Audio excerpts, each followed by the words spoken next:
Okay, baiklah. Assalamualaikum dan selamat sejahtera diucapkan kepada semua. Selamat datang ke program Hari Kebudayaan hari ini. Kita akan memulakan program kita dengan bacaan doa. Jadi majlis menjemput Saudara Omar Ashraf yang merupakan naib Presiden Kelab Siswa untuk membacakan doa. Terima kasih pengerusi majlis. Bismillahirrahmanirrahim. Assalamualaikum warahmatullahi wabarakatuh dan selamat sejahtera. Kepada peserta Muslim, marilah kita sama-sama menadah tangan bagi mengaminkan doa, manakala kepada peserta bukan Muslim, bertafakurlah ikut cara masing-masing. Kita mulakan majlis ini dengan bacaan Ummul Kitab Al-Fatihah.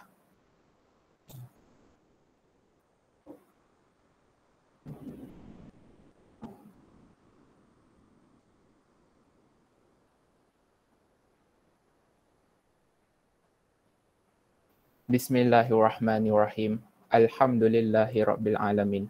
Wassalatu wassalamu ala Sayyidina Muhammad wa ala alihi wa ashabihi ajma'in. Allahumma ghafir lana dhunubana wa li ikhwanina alladhina sabaquna bil iman. Wa la taj'al fi qulubina ghillan lil ladzina amanu. Rabbana innaka ra'ufur rahim. Ya Allah, ya Rahman, ya Rahim. Sesungguhnya kami berhimpun pada hari ini bagi melahirkan rasa kebesaran dan kesyukuran di atas kurniaan-Mu, kerana mengizinkan kami untuk mengadakan dan turut serta dalam Hari Kebudayaan 2021 anjuran Kelab Siswa UMC-SAT dengan kerjasama Hal Ehwal Pelajar UMC-SAT. Ya Fattahu Ya Alim, kami memohon kepadamu agar engkau berkati majlis ini dengan limpahan kasih sayang-Mu. Semoga segala usaha kami dalam menjayakan majlis ini mendapat keredaan dan hidayah-Mu. Lindungilah kami dari segala keburukan, keaiban, kemungkaran dan kemaksiatan.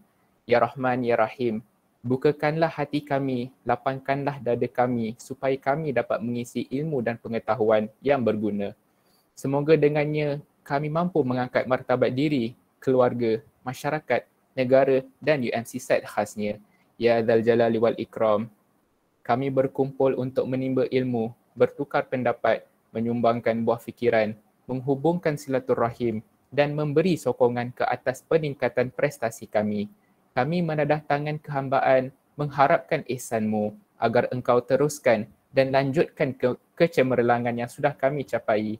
Anugerahkanlah kami kecemerlangan demi kecemerlangan yang lebih bermakna dalam pelbagai bidang pada masa-masa akan datang. Rabbana atina fid dunya hasanah wa fil akhirati hasanah wa qina adzabannar. Wa sallallahu ala sayyidina Muhammad wa ala alihi wa sahbihi wa sallam. Walhamdulillahi Rabbil Alamin. Amin amin ya Rabbal Alamin. Saya serahkan majlis ini kepada pengurusi majlis. Terima kasih. Terima kasih Saudara Omar. Buat pengetahuan semua, program ini merupakan hasil anjuran Kelab Siswa UMC-SAT sesi 2020-2021 dengan kerjasama Jabatan Hal Ehwal Pelajar UMC-SAT. Program ini bertujuan untuk memberi pendedahan serta menambah pengetahuan para peserta mengenai bangsa dan budaya yang pelbagai di Malaysia. Apa yang lebih menarik ialah penerangan mengenai perkara ini akan disampaikan oleh ahli Kelab Siswa UMC-SAT sendiri. Selepas itu, sebuah pertandingan kuis Kahoot akan diadakan di mana peserta berpeluang untuk memenangi hadiah-hadiah menarik. Selain itu, sesi fotografi juga akan diadakan di akhir program.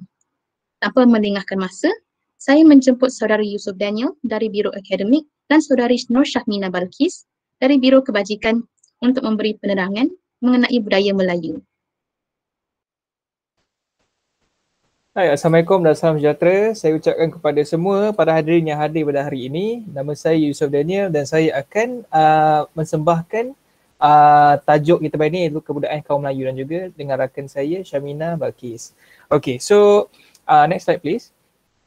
Okay, so bila kita cakap pasal kebudayaan Melayu, apakah yang terlintas dalam fikiran korang? So kalau kita cakap pasal kebudayaan Melayu kan, selalunya orang akan fikir makanan, orang akan fikir adat-adat, orang akan fikir masa ada certain event ni ada adat macam ni, ataupun negeri ni ada kebudayaan macam ni, macam-macam fikiran lah. Jadi secara amnya kebudayaan Melayu ni dia memang ada macam-macam pandangan daripada negeri-negeri yang lain, dan juga secara, nak dikirakan sebenarnya Malaysia ni penuh dengan adat-adat yang diamalkan dari tempat ke tempat. Okay, next slide.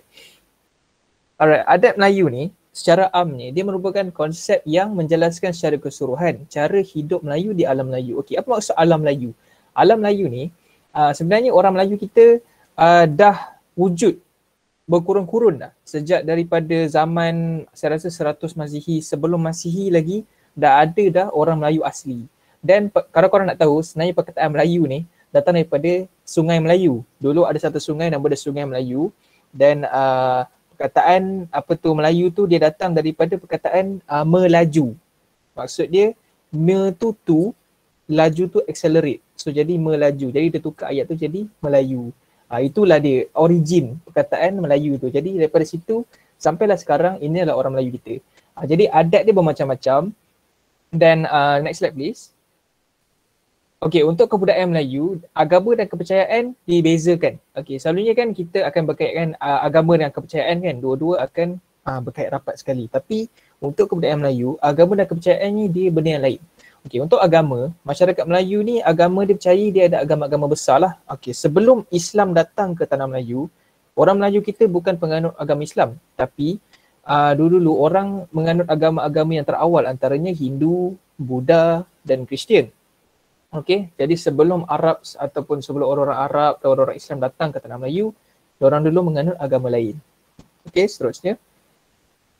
Alright, untuk kepercayaan pula, ini merupakan keyakinan-keyakinan lah orang-orang dulu dan sekarang pun masih ada sikit-sikit penyembahan pada dewa-dewa dan kepercayaan akan kekuatan yang dimiliki oleh makhluk halus, maksudnya jin hantu ni. Okey, kalau korang nak tahu untuk bangsa-bangsa lain juga, orang Melayu ni dia sangat percayalah, terutamanya orang tua, kepada jin dan hantu ni. Dan masih ada lagi di bahagian-bahagian perkampungan, bahagian-bahagian pedalaman di probably Kelantan, Terengganu dan selalunya utara dengan pantai timur lah yang percaya tentang hantu ni. Jadi diorang selalu kan kalau kita sakit kita akan pergi hospital kan, tapi diorang sakit diorang akan pergi bomoh.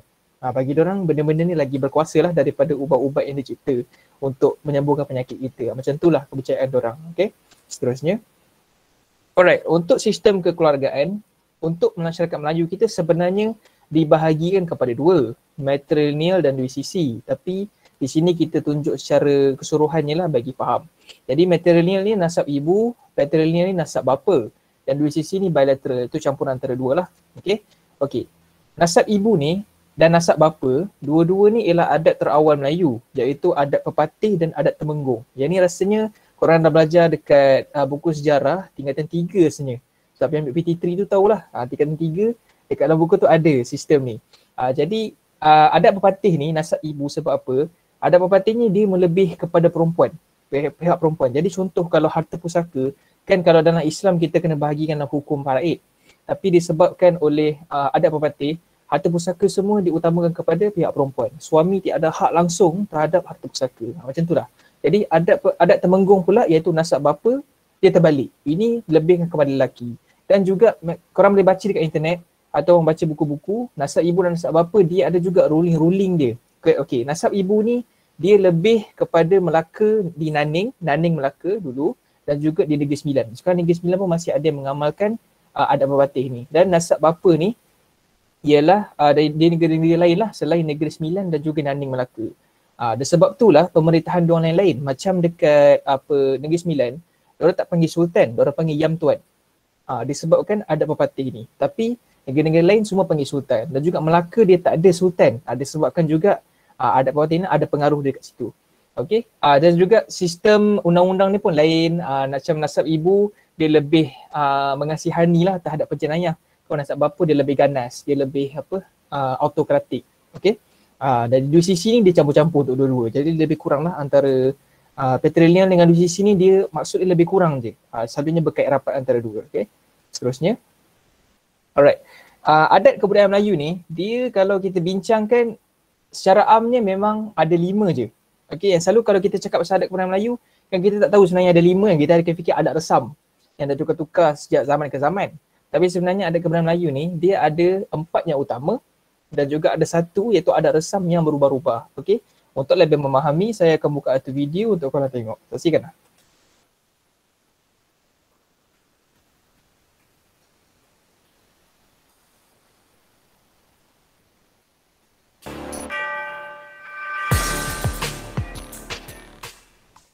Okey, Assalamualaikum. Kita berjumpa lagi. Saya Luqmanul Hakim. Okey, hari ini kita bercerita tentang topik jenis-jenis adat. Okey, yang kita faham adat ni biasa kalau kita dengar macam orang nak beranak, orang nak kahwin, itu kita perlu adat, macam adat meminang dan sebagainya. Tetapi pernahkah kita tahu sebenarnya adat ini adalah satu perkataan yang besar, namun di bawah adat itu ada 5 tahap. Iaitu 5 tahap. Iaitu pertama, adat nan sebenar adat, adat nan teradat, adat nan diadatkan, adat istiadat dan adat resam. Okey, jadi saya akan terangkan satu persatu jenis-jenis adat ini. Okey, yang pertama, adat nan sebenar adat. Okey, adat nan sebenar adat bermaksud alami, maksud kejadian yang telah ditentukan oleh Tuhan. Okey, sebagai contoh, adat api membakar, adat mencencang putus, adat air membasah. Maknanya benda-benda ini tak boleh lari daripada itu, telah adat yang ditentukan oleh Tuhan kepada suatu benda. Okey, sebagai contoh, kita guna api. Adakah orang membasuh guna api? Tidak. Sebab adat api itu membakar. Jadi adalah mustahil bila kita membasuh menggunakan api. Jadi itu yang dimaksudkan adat api membakar. Suatu perkara yang memang kita tak boleh ubah, sudah jadi alami. Sebab itu bila orang yang melakukan di luar jangkaan, seperti contoh karamah-karamah wali, orang kata, oh, di luar adat pemikiran. Itu maksud di luar batasan pemikiran manusia. Yang kedua adalah adat nan teradat. Adat nan teradat ni iaitu sebuah benda yang menjadi fitrah manusia. Okey, sebagai contoh, adat lelaki berkahwin dengan perempuan, adat manusia berpakaian, adat haiwan bertelanjang. Jadi bagi kita manusia, adakah pelik kalau kita melihat seorang lelaki berkahwin dengan lelaki? Pasti pelik. Walaupun hakikatnya benda tu boleh berlaku. Itulah bermaksud adat nan teradat. Okey, yang ketiga adalah adat nan diadatkan. Ini yang dimaksudkan dengan undang-undang. Adat nan diadatkan bagi masyarakat Melayu adalah Al-Quran, iaitu yang diturunkan oleh Allah, undang-undang yang digunakan oleh manusia, iaitu Al-Quranul Karim, hadis-hadis dan sunnah-sunnah, ijma' ulama' dan qiyas. Jadi 4 perkara inilah adat nan diadatkan. Jadi telah diadatkan oleh manusia, telah ditetapkan oleh manusia. Dan Tuhan bagi panduan pada kita. Sebab itu adat orang Melayu akan cakap adat nan bersindirkan syarak nan bersindirkan kitab Allah, adat syarak menambat, adat mengelam. Itu yang dimaksudkan adat nan diadatkan. Yang keempat, adat nan istiadat. Inilah adat istiadat inilah yang kita masukkan adat perkahwinan, adat bekerja, adat naik tabal dan sebagainya. Itulah adat-adat yang dilakukan oleh masyarakat, dan adat setiap istiadat di setiap tempat berbeza-beza. Dia adalah mengikut pertama dari segi kawasan di sekitar itu, bagaimana masyarakat berinteraksi dan bagaimana alam sekeliling. Jadi adat istiadat itu yang membezakan kita sebagai manusia. Dan yang akhir sekali adalah adat resam. Adat resam ni adat yang boleh berubah-ubah, ataupun secara popular ni kita memanggil sebagai budaya popular. Macam contoh, pada zaman awal 40-an atau 50-an, adat dia adalah orang memakai baju kemeja, sebuah yengki dan sebagainya. Tetapi bila masuk tahun 80-an, orang dah bela rambut panjang, macam rock-rock sikit. Itu adalah adat resam pada zaman itu. Dan sekarang orang mungkin akan ikut cara-cara Korea, ala-ala Korea. Zaman dulu, orang yang kulit-kulit putih ni orang panggil pondan. Tapi sekarang orang kata handsome. Jadi itu berubah adat resam. Jadi perkara itu sering berlaku dan berubah-ubah. Jadi bila kita sebut pasal adat, janganlah kita peningkan kepala, janganlah kita terus menuduh, kata adat ni tak betul, adat ni tak betul. Jadi kita kena kategorikan dulu adat mana yang kita nak bawa.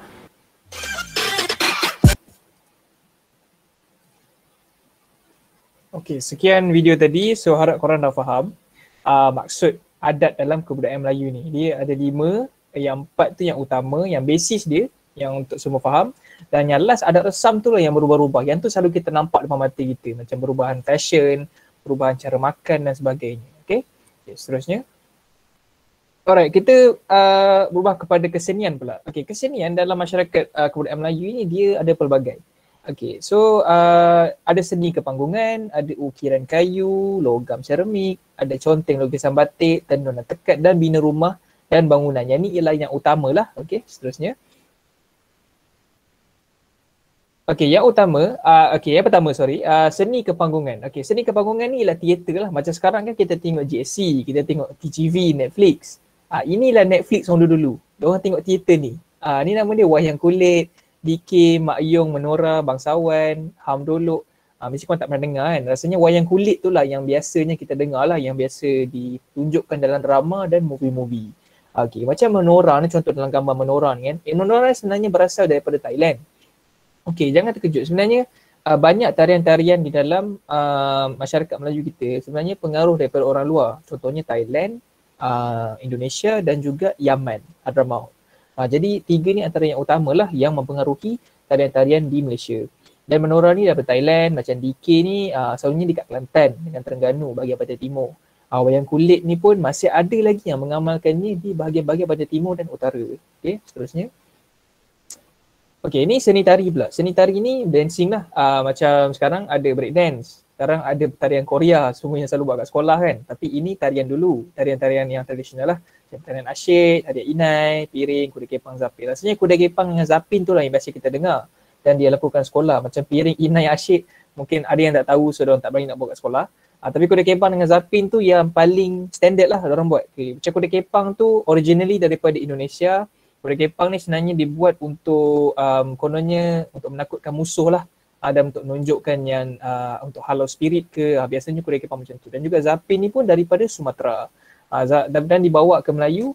Dan sebenarnya zapin ni kalau korang nak tahu, ada lebih daripada 50 jenis zapin. So kalau nak study satu-satu tu memang pening lah. Sebab tu rasanya ada degree dalam tarian kot dalam jenis Malaya. Macam tu lah kan. Okey, seterusnya.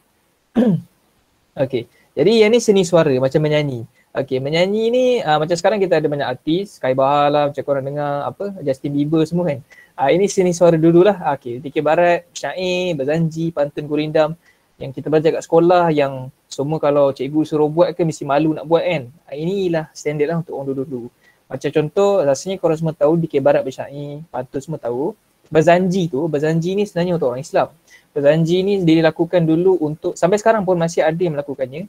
Berzanji ni ialah teknik untuk, bukan teknik lah, kira satu amalan untuk mengingati kepada Nabi Muhammad SAW tentang kehidupan dia dan juga tentang sifat-sifat dia. Okay, seterusnya.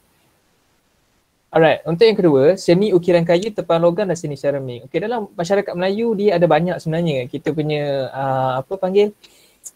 ukiran-ukiran dan juga tempaan logam dan juga seramik yang dibuat daripada tanah liat. Macam seni ukiran kayu ni selalunya dia nampak kat dalam rumah-rumah kayu lama ataupun yang selalu ada beli dekat kedai-kedai Arab tu ada partition untuk macam kat rumah-rumah, sesetan rumah dia ada partition tu. Seni-seni ukiran kayu tu dibuat dan di-influence lah daripada masyarakat Melayu dulu. Dan juga tempaan logam ni selalu kalau orang kahwin, kita kan ada tepak sirih, lepas tu yang renjis-renjis tu kan, logam-logam. Itu semua daripada tradisional Melayu. Dan juga seramik. Seramik ni dia selalu yang paling famous ialah labu sayung lah. Labu sayung ni dia sejarah dia sebenarnya dicipta untuk menyimpan air. Jadi dia macam function dia macam jug lah, orang simpan air dalam tu untuk dia gunakan seterusnya. Dan labu sayung ni yang menarik dia, bila sesiapa yang ada, cuba korang isi air dalam tu. Air tu walaupun dibiar dalam kalau isi air, dia memang akan sejuk bila minum tu. Jadi memang minum tu lega lah kalau simpan air kan. Okay, seterusnya. Alright, untuk seni conteng dan lukisan batik, yang ni masih ada lagi dekat, kalau korang nak tengok ni boleh pergi ke Terengganu, Kuala Terengganu tak silap saya, ada lagi tempat yang mengamalkan lukisan batik dan conteng ni.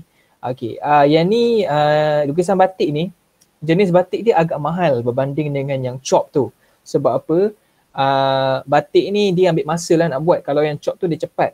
Kalau yang lukisan ni dia kena lukis satu-satu, dia kena colour. Proses dia agak lama. Jadi dia tak mengejutkan lah sebab apa? Yang lukisan ni lagi mahal daripada yang dia chop tu. Okay, seterusnya. Yang ni seni tekun dan tekat. Kain tenun ni ialah kain yang paling tebal berbanding dengan kain-kain yang dah cap dan juga dilukis.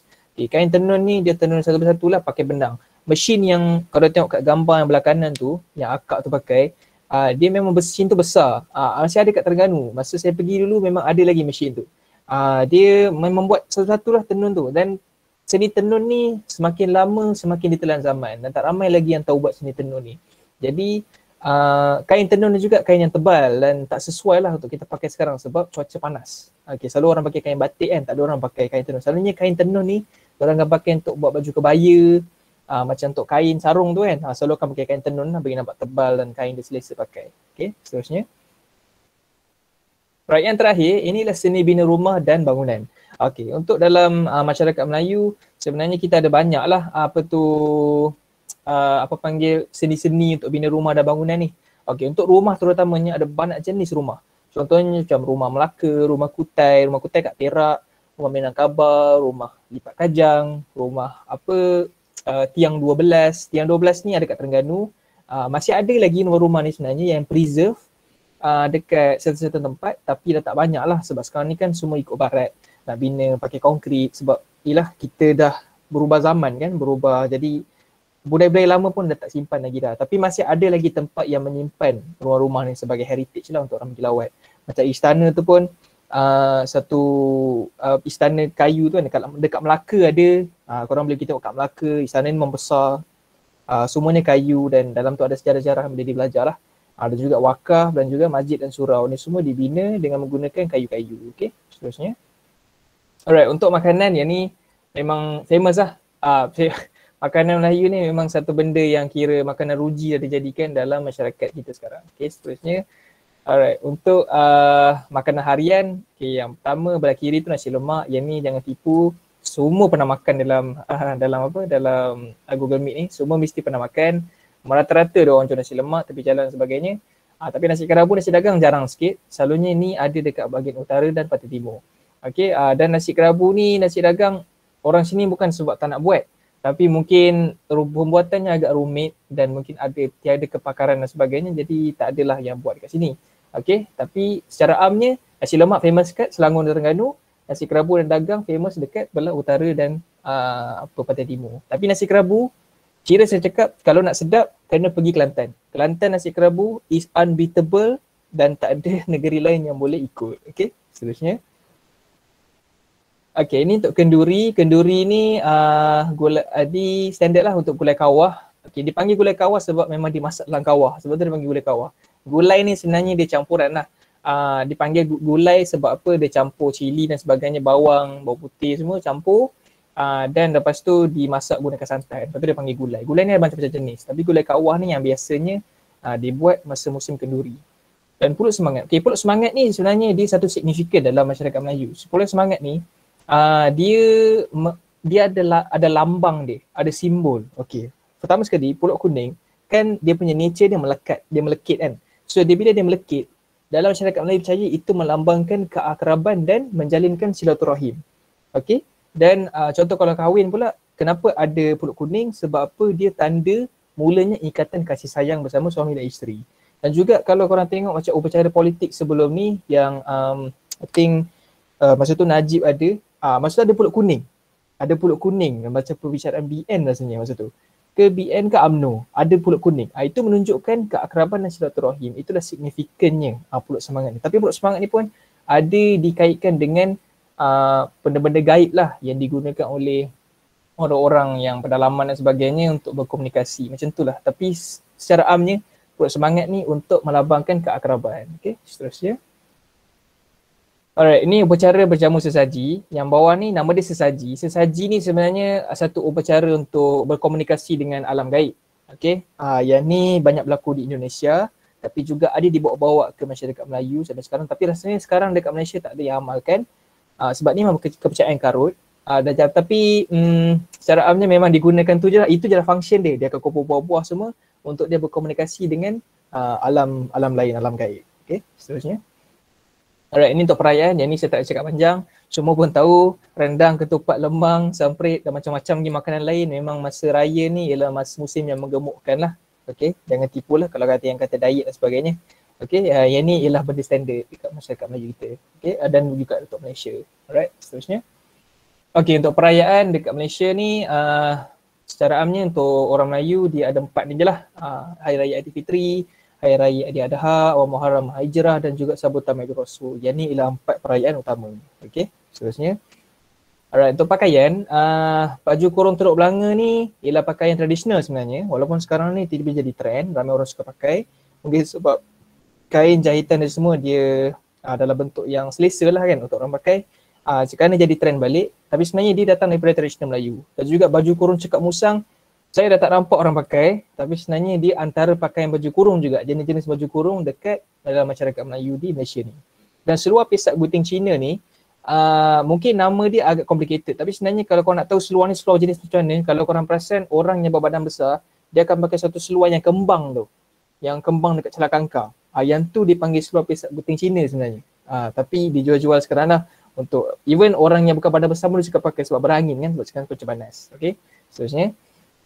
Dan juga kain sarung, yang ni ialah kain batik lah. Biasanya kaum-kaum wanita akan pakai, kaum-kaum mak, makcik-makcik, nenek semua akan pakai kain sarung ni lah. Okay, untuk baju Melayu pula, baju Melayu ni baju Melayu lelaki.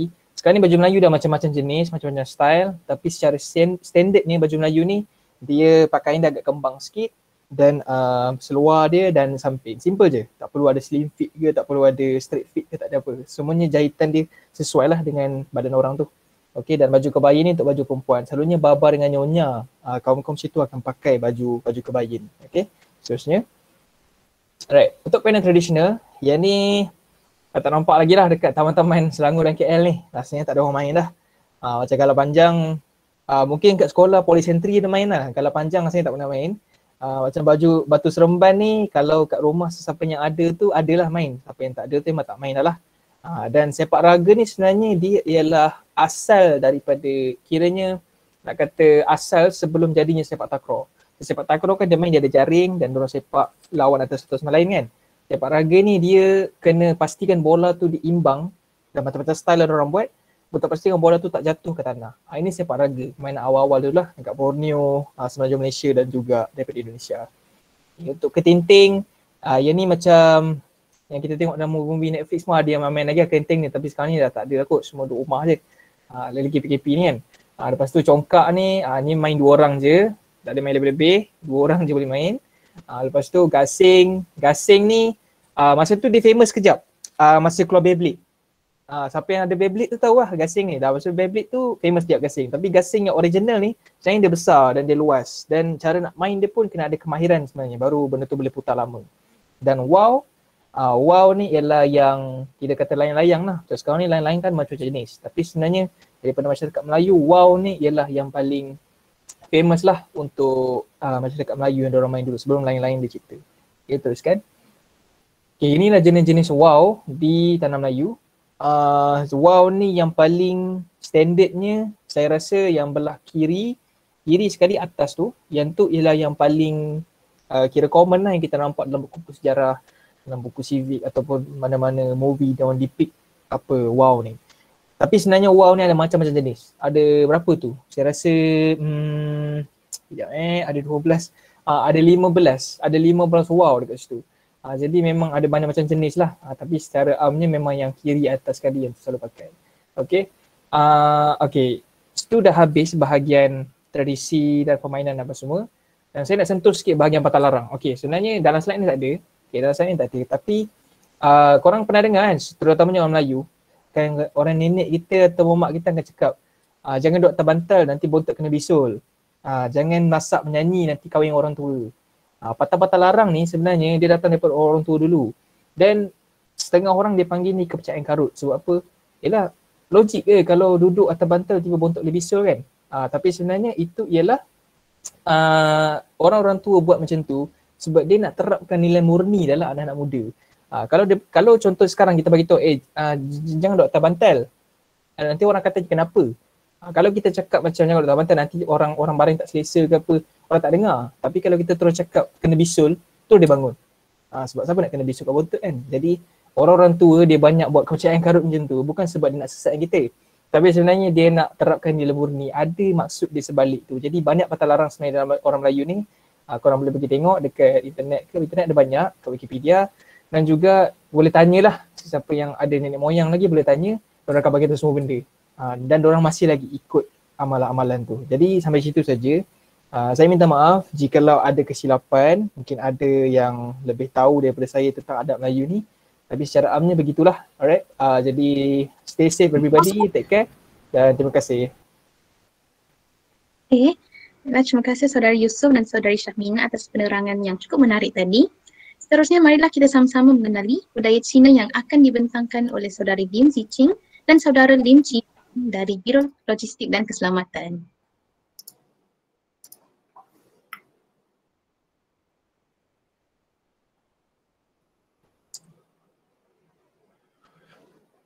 Salam sejahtera kepada Encik Hani dan rakan-rakan saya. Nama saya Lim Chi Feng dan saya akan bentangkan tentang kebudayaan kaum Cina. So, slide seterusnya. Okay, so yang pertama saya akan bentangkan tentang pakaian tradisional Cina.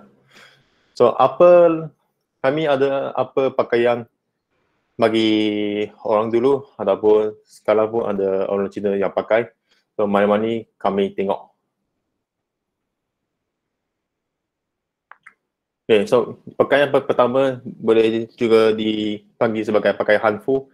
Okay, pakaian Hanfu dia diwujudkan semasa pentadbiran dinasti Han, iaitu dulu many years ago. Lepas tu pakaian ni dia juga dianggap sebagai simbol budaya Cina yang mencerminkan aspirasi prasarjana, Konfusianisme terhadap ritual, muzik dan moralistik. So maksudnya budaya dinasti Han tu dia sangat mengutamakan tentang arts dengan muzik, dengan upacara tersebut. Oleh itu kami boleh lihat pakaian tu dia didesain dengan banyak arts, lepas tu cantik, lepas tu nampak dia sangat harmoni tu semua. Okay, seterusnya. Okay. Pakaian seterusnya adalah Zhongshan Suit. Okay, Zhongshan Suit dia ini diwujudkan pada 1960 ataupun 1970 pada masa tu. Dan Zhongshan Suit dia pun ada nama lain. Dia boleh juga dipanggil sebagai pakaian Mao. Okay, kenapa dia boleh dipanggil sebagai pakaian Mao? Sebab orang yang pengasas pakaian ini adalah Mao Zedong. Dia yang cipta pakaian ini. Dia cipta pakaian ini dengan idea daripada konsep Republik China. Oleh itu pakaian ini dia ada banyak definisi, banyak manfaat. So kami boleh lihat dia punya design tu dia ada definisi tertentu. Contoh yang butang yang tengah tu ada 5 butang. Okay, yang 5 butang tu dia melambangkan pentadbiran, perundangan, penguasaan, pemeriksaan dan penilaian. Selepas tu yang 3 butang yang kecil tu dekat sini, yang kecil tu, okay, dia melambangkan konsep nasionalisme, demokrasi dan juga kehidupan rakyat. Dan last tu 4 poket. 4 poket dia melambangkan kebajikan, kesetiaan, keberkalian dan aib. Okay.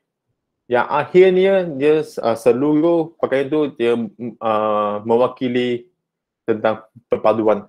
So oleh itu pakaian ni dia boleh menjadi pakaian yang formal bagi orang China sebab pakaian ni dia diwujudkan dengan konsep mereka. Okay, seterusnya. Okay, seterusnya kami ada pakaian Tang Suit. Okay, Tang Suit ini dia boleh selalunya dipakai oleh orang Cina and also di Malaysia. Okay, apa maksud Tang Suit? Tang Suit dia ada dua elemen yang penting, iaitu Fu dan So. Fu dalam bahasa Melayu kami boleh panggil kebahagiaan dan So adalah kepanjangan umur. Okay, kami nak kebahagiaan untuk sebab kami akan hidup dengan bahagia, gembira, sihat semua. Dan panjang umur tu sebab orang Cina suka umur panjang, boleh hidup lama sikit macam tu. Dan lepas tu pakaian ni dia boleh dipakai semasa majlis khas seperti perayaan dan perkahwinan Cina. Dan lagi satu penting tu, yang ni ambil konsep daripada negara-negara lain seperti Asia Timur dan negara di Tenggara kami ataupun negara di Jepun. Dia ambil konsep semua tu sikit-sikit dan dia gabungkan, keluarlah pakaian Tang Suit. Seterusnya. Okay. Pakaian Cheongsam. Okay. Saya rasa semua orang dah tahu apa tu Cheongsam. Dan Cheongsam dia diwujudkan pada 1920. dan dia menunjukkan kecantikan tubuh wanita. Itulah dia punya objektif utama bagi Cheongsam, untuk menunjukkan kecantikan tubuh wanita dia. Okay. Dan kebiasaan pakaian ini dia akan dipakai semasa majlis perkahwinan dan juga hari perayaan Tahun Baru Cina. So, untuk pakai pakaian ini, wanita tu dia mesti mempunyai badan yang cantik, slim body, dan mesti elegant, everything. So, dia bolehlah pakai pakaian ini. Okay, next slide please. Okay, sekarang saya akan tentang perayaan tradisional Cina. Okay, sini ada 6 perayaan lagi, tapi ada banyak perayaan lagi. Tapi saya akan benarkan 6 saja. Okay. Saya rasa orang Cina ada paling banyak perayaan di Malaysia kot. Sebab hampirlah setiap bulan kami ada perayaan hampir. Okay, so perayaan yang pertama adalah sangat common untuk bagi semua orang, iaitu Tahun Baru Cina. Okay, apa kami akan buat semasa Tahun Baru Cina? Sebelum Tahun Baru Cina tu, the night before atau boleh panggil the eve, kami akan membuat satu reunion dinner dari untuk seluruh keluarga datang balik ke kampung, lepas tu makan malam. Okay. Yang situasi ni boleh dipanggil sebagai Tuan Yuan. Tuan Yuan maksudnya reunion. Okay. Then the next day tu Tahun Baru Cina, the first day dah start lah, kami akan menjarahi, lepas tu ambil angpau ataupun beli angpau, lepas tu cakap lah kongsi facai, Happy New Year semua tu. Okay. Lepas tu yang angpau tu dia hanya orang yang berkahwin sahaja yang boleh bagi angpau.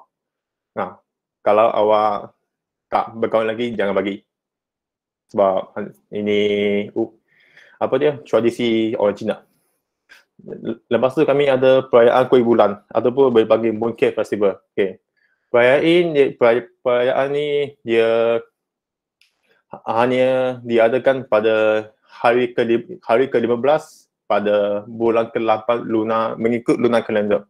Kebanyakan perayaan kami adalah mengikut lunar kalender saja. Lepas tu apa kami akan buat semasa Mooncake Festival? Kami akan makanlah kuih bulan. Lepas tu ada lantern parade. Okay, lantern parade tu sangat cantik, boleh nampak pada orang ambil lantern tu jalan. Ataupun dia akan hias tempat tu dengan lantern-lantern berbagai jenis. Lepas tu kami akan nikmati bulan. Sebab orang Cina yang percaya semasa perayaan kuih bulan, bulan pada hari tersebut adalah sangat bulat dan sangat besar. So kami akan nikmati dia punya nikmati bulan. Lepas tu yang ni dia boleh diwujudkan sebab ada cerita tentang Chang'e. Cerita Chang'e dia pun diwujudkan disebabkan ni perayaan kuih bulan. Okay, selain itu kami ada Qingming. Okay, Qingming tu dia saya tidak boleh anggap dia sebagai perayaan sebab Qingming tu bukan kami yang happy tu, sebab Qingming tu adalah sesuatu masa yang kami akan menunjukkan kehormatan kepada nenek moyang kita. Okay. So itulah dia punya objektif utama adalah menghormat nenek moyang. So macam mana kami nak menghormat nenek moyang kita? So kami akan pergi kubur mereka, lepas tu akan bersihkan, lepas tu letaklah makanan di hadapan tu, batu nisan tu letak di hadapan. Lepas tu kami akan bakar patang jos, bakar incense paper. Lepas tu ada keluarga dia akan guna firecrackers pada masa tu. So yang ni lah menunjukkan macam mana kami nak menghormat nenek moyang. Tapi Qingming tu dia punya objektif adalah kami nak menghormat nenek moyang kami. Selain itu kami ada Dragon Boat Festival. Okay. Yang ni perayaan ini adalah the only one perayaan yang ada competition, yang ada pertandingan. Okay. So saya akan share satu video.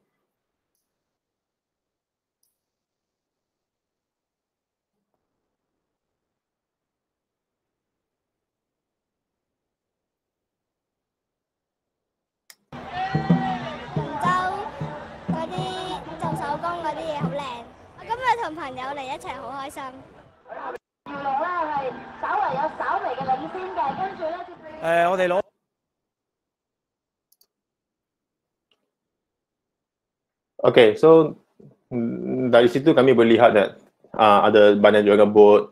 Lepas tu dalam satu kapal tu dia ada seramai 30 hingga ataupun 60 orang di satu kapal. Lepas tu ada satu drummer dekat depan kan. Yang drummer tu dia adalah leader untuk kapal tersebut. Dia akan menjadi leader, dia pun adalah satu motivasi untuk mereka, dia pun adalah satu tempo untuk mereka. So sebab drum tu dia wujudkan untuk buat satu tempo, satu rhythm supaya satu kapal tu dia boleh mengikut supaya mereka kayu bersama-sama. Dia mesti berkayu dengan tempo contoh 1-2. Mesti serentak. Kalau tak serentak tu kapal dia tak boleh jalan. Itulah perayaan kami. Tapi perayaan tersebut adalah makanan lagi. Itu kita boleh panggil zhongzi. So dia adalah zhongzi tu dia akan menggunakan bamboo leaves dengan letak sikit nasi dan letak telur masin ataupun daging ataupun ada rasa lain. Lepas tu kami akan betulkan menjadi bentuk piramid dan masak. Lepas tu makan. Itulah masa perayaan Perahu Naga. Next adalah Hungry Ghost Festival. Hungry Ghost Festival adalah common untuk orang Cina, especially which is coming soon, I guess, around July or August. Okay, kenapa kami ada Hungry Ghost Festival tu? Sebab kami percaya pada masa itu yang pintu di hell lah, I would say hell lah. Okay, pintu di hell tu dia akan buka. Lepas tu hantu tu dia akan keluar. Okay, dia akan buka pada masa selama sebulan sahaja. So hantu tu dia akan keluar untuk datang ziarah tengok dunia kita. Tengok atau dia boleh tengok dia punya keluarga, dia boleh tengok dunia kita masa tu. Itulah kebanyakan hantu telah keluar. So oleh itu pada masa tu kami boleh tengok kebanyakan orang Cina tak akan keluar malam pada masa tu. Ataupun dia boleh keluar malam tapi dia balik rumah dengan cepat. Dia akan tak boleh stay so long di night. Sebab kami percaya kalau stay too long at night at the moment, kami akan ternampak lah ataupun terjumpa. Itulah kami nak elakkan. So, untuk elakkan ini kami akan tengok dia bakar incense paper, adalah bakar batang jaws, ada guna firecrackers, ada lagi bakar banyak lagi yang kertas dia design, contoh ada kereta, ada ni banyak jenis lah bakar untuk memberikan blessing, memberikan ni kepada mereka. Lepas tu ada lagi yang buat karaoke dekat taman-taman untuk macam entertain them. Lepas tu ada temple yang buat upacara-upacara tersebut bagi festival ni. So after sebulan pintu ni akan tutup. So semua hantu mesti balik. Dan dia akan tutup balik. Dan tunggu sampai next year. Selepas tu kami ada perayaan solstice. Okay. Perayaan solstice tu dia ni hanya diwujudkan semasa musim sejuk. Tetapi kenapa Malaysia ada? Sebab kami nak makan saja. Okay. Yang dia punya objektif ni sebab musim sejuk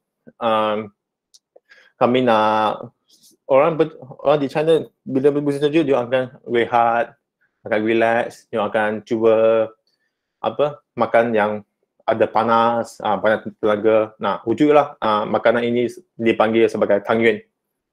Dia akan buat biji-biji tu dengan menggunakan ada flavor dia, lepas tu guna sup, ada yang manis, ada yang guna halia. Tu dia masak dia panas, so kami akan makan ni. So Malaysia makan ni sebab makanan saja. Tu je. Okay. Slide seterusnya. Okay.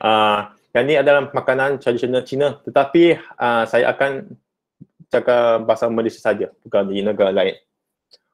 Okay, next please. Okay, kami ada nasi ayam dengan char kway teow. Yang ni adalah sangat common, sangat popular di Malaysia. Sampailah kaum Melayu dia buat. Ada nasi ayam tu dia ada banyak jenis. Ada yang orang Cina buat, ada orang Melayu buat. Tapi asasnya adalah daripada orang Cina. Dan lagi satu tu, kalau nak makan nasi ayam, saya rasa yang paling famous tu adalah atau di Ipoh ataupun di Melaka. Di dua tempat saja. Kebiasaan orang pergi Melaka untuk makan nasi ayam. Saya pun tak faham lah. sebab saya orang Melaka. Okay. Lepas tu kami ada char kway teow. Yang ni dia pun di commercialize bagi semua kaum. So yang ni makanan yang boleh dimakan oleh semua orang sebab dia halal ataupun dia boleh di customize oleh orang tersebut. Okay, start sini. Okay, sekarang adalah dim sum. Dim sum adalah sarapan pagi yang common untuk orang Cina. So, kebiasaan orang Cina akan makan dim sum ni sebagai sarapan pagi dan dia ada banyak jenis, banyak makanan di dim sum. Dim sum tu dia adalah satu kategori saja. Tapi dalam kategori itu dia ada banyak makanan. Yang ni adalah contoh-contoh sikit saja. So, yang pertama adalah rice noodle roast ataupun orang Cina panggil chong fan ataupun chang fan. Okay, yang ni adalah dia menggunakan flour. Lepas tu dia akan letak flour, dia campur air, dia letak dengan pan. Lepas tu dia letak daging, sayur tu, dan dia akan gulung. Dan dia akan masak lah. Lepas gulung, lepas tu hidangkan. Tu jadilah chang fan. Lepas tu kami ada shrimp dumpling. Okay, shrimp dumpling tu dia ada udang sahaja. Yang tu banyak orang suka. Lagi satu tu xiaolong bao. Xiaolong bao itu adalah sangat famous, sangat popular sebab dia punya makanan tu, dia punya pau tu dalam tu dia ada sup. Dalam tu dia ada sup. So macam mana awak nak makan ni sebab dia sangat panas. So saya punya cara tu saya akan gigit sikit. So dia ada satu lubang. Lepas dari lubang tu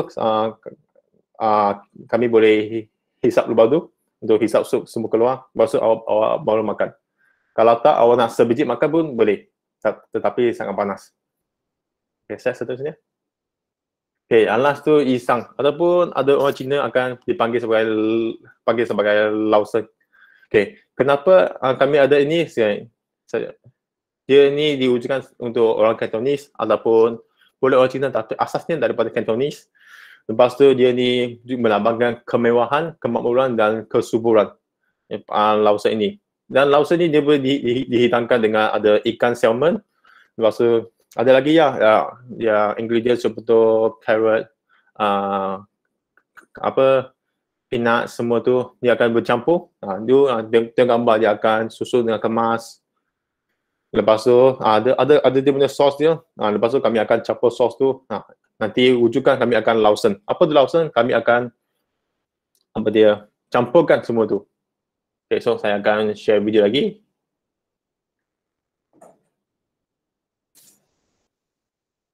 Baik. Okay, sini.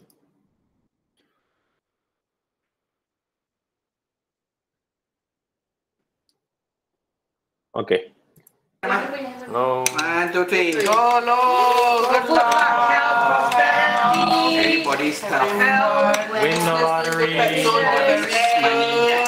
Buy a new house. Don't be so kelakar all the time.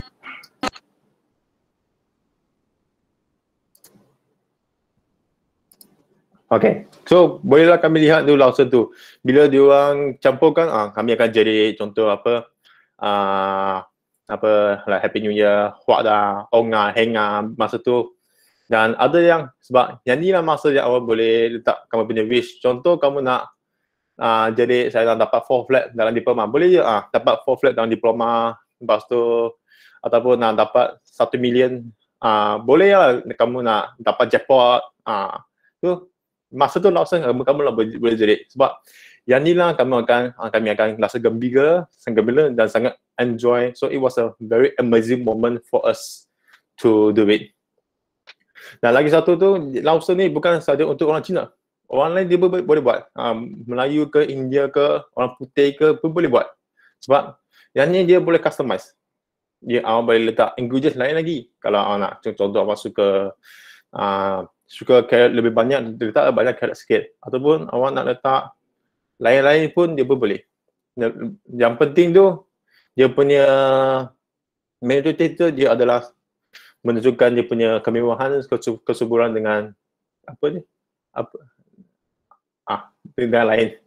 Okay, so yang ni adalah sangat enjoy dan sangat gembira semasa kami buat. So kalau boleh, kamu boleh cuba untuk buat ni. Dan yang ni, kebiasaan ni ada di di masa Tahu Baru Cina sahaja. Kebiasaan lah. Okay, seterusnya. Okay, part ni saya akan pass kepada Miss Lim Cicing. So, hai, nama saya Cicing. So, pada pertama sekali saya akan ceritakan tarian tradisional Cina. Secara amnya, ia terbahagi kepada tarian singgah, tarian kipas, tarian naga dan tarian lengan panjang. Sekarang kita tumpukan kepada tarian singgah. Tarian singgah ialah sebahagian daripada tarian tradisional dalam adat warisan masyarakat Cina, yang mana penari akan meninjau pergerakan singgah dengan menggunakan kostum singgah. Selain Tahun Baru Cina, tarian singgah turut dipersembahkan semasa majlis perkahwinan, perasmian, perniagaan, kedai atau rumah baharu. Menurut kepercayaan tradisional Cina, jika menandakan Sorry Miss Ziching. Kena kuatkan sikit suara ya. Dia kurang sikit dengar. Sorry. Okay. So how about this? Can you hear me? This still quite slow. Dia slow sikit suara. So sekarang boleh, sekarang okay. Do you have mic or use earphone better? How about this? Is it okay? It's still the same. Yeah. Or you try to talk louder a bit, or other use earphone. Yeah. Minta maaf semua. Okay, antara saya bukan. So yeah. So sekarang okay kan my voice sekarang? Alright. So sekarang kita tumpukan kepada tarian singgah. Tarian singgah ialah sebahagian daripada tarian tradisional dalam adat warisan masyarakat Cina, yang mana penari akan meniru pergerakan singgah dengan menggunakan kostum singgah. Selain Tahun Baru Cina, tarian singgah turut dipersembahkan semasa majlis perkahwinan, perasmian, perniagaan, kedai atau rumah baharu. Menurut kepercayaan tradisional Cina, singgah menandakan keberanian, kestabilan dan keunggulan.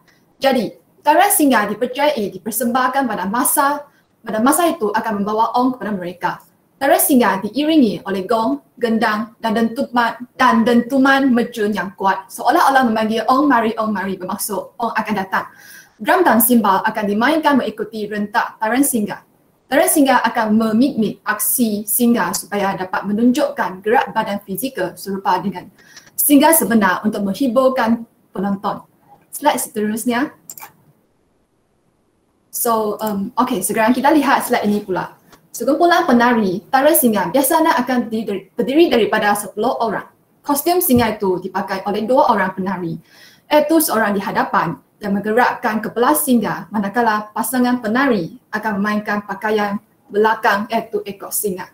Pergerakan kepala dan mulut singgah akan meningkatkan daya hidup dan umur panjang seseorang. Sementara ekor singgah pula menyampu nasib buruk dan perkara yang tidak menyenangkan. Next slide. Seterusnya, marilah kita lihat tarian kipas pula. Tarian tersebut dipersembahkan semasa perayaan Tahun Baru Cina untuk membawa feng shui yang baik kepada anggota masyarakat supaya kehidupan mereka pada Tahun Baru menjadi lebih baik. Tarian ini menunjukkan bahawa kipas Cina mempunyai erti yang sebati dalam masyarakat Cina, di mana dewa-dewi pada masa lalu sentiasa menjadikan kipas sebagai alat keperluan. Pergerakan kipas akan dipersembahkan gerak-geri yang lemah lembut dan secara konsisten mengikuti muzik untuk mewujudkan suasana yang harmoni dan tenang. Slide seterusnya. Slide ini menunjukkan tarian naga. Seperti tarian singgah, tarian naga juga sering dipersembahkan pada musim perayaan Tahun Baru Cina yang melambangkan kekuatan dan membawa tua. Tarian naga dipersembahkan dengan memegang badan naga menggunakan tiang. Tarian naga lebih kurang sama dengan tarian singgah. Perbezaannya ialah tarian singgah dimainkan oleh 2 orang penari sahaja, tetapi tarian naga pula dimainkan oleh sekumpulan penari yang sebanyak 15 hingga 20 orang. Bilangan bergantung kepada saiz naga yang berbeza. Mengikut kepercayaan orang Cina, semakin panjang naga itu, maka semakin banyaklah keuntungan mereka yang akan dapat. Slide seterusnya. So, tarian tradisional yang terakhir iaitu tarian lengan panjang tradisional Cina. Untuk menyampaikan persembahan yang terbaik, penari perlu menghayati tarian itu. Pada zaman itu, Pakaian lengan panjang tradisional Cina biasanya akan dipakai oleh lelaki dan wanita dari kelas sosial lebih tinggi. Slide seterusnya. Pergerakan lengan baju ini membolehkan seseorang penari menunjukkan keanggulan dan emosi di samping juga menarik perhatian penonton sekaligus. Penarikan lengan panjang menunjukkan kesopanan, sebaliknya apabila tangan penari menutup wajah menandakan perasaan malu atau sedih. Slide seterusnya. Sekarang marilah kita tonton bersama tarian tradisional Cina.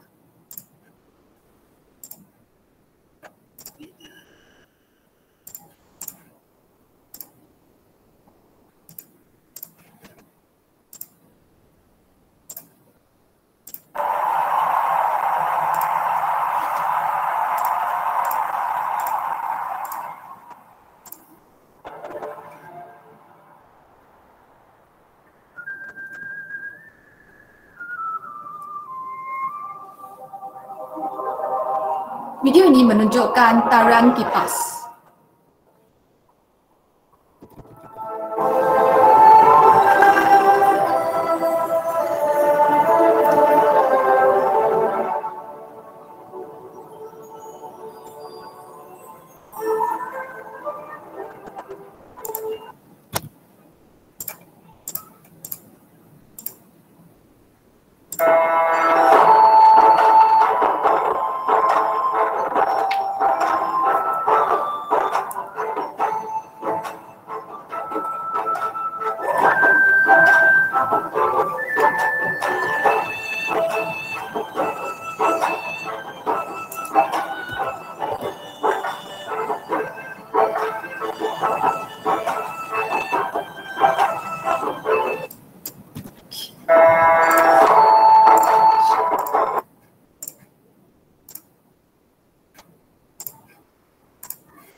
Slide seterusnya.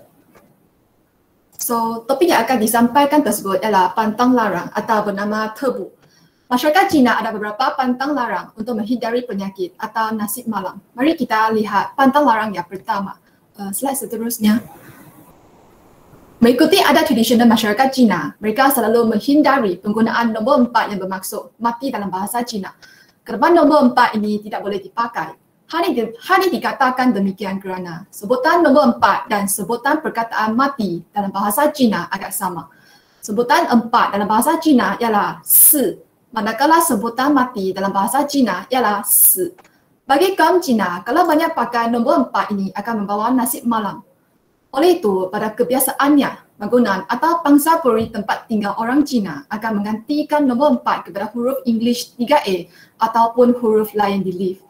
Selain itu, ketika memilih nombor rumah atau nombor kereta orang Cina, nombor kereta, orang Cina lebih cenderung kepada nombor 8 dengan alasan bahawa dalam bahasa Cina disebut sebagai pa, memiliki pengucapan yang serupa dengan fa yang bermaksud mendapat untung dalam bahasa Cina. Pantang larang yang kedua ialah jangan bersiul pada waktu malam. Orang Cina percaya bahawa bersiul pada waktu malam akan menarik semangat jahat dan membawa nasib buruk kepada seseorang. Untuk pengetahuan anda semua, orang Cina percaya bahawa bersiul pada waktu malam akan menarik semangat jahat dan membawa nasib buruk kepada seseorang. Untuk pengetahuan anda semua, kaum Cina percaya bahawa bukan sahaja manusia dalam alam ini, tetapi ada juga roh dalam alam tersebut. Pemikir-pemikir kaum Cina juga percaya kepada konsep yin dan yang, bahawa perkara yang berlaku atau wujud di dalam alam ini akibat daripada interaksi antara dua kuasa yang berlawanan.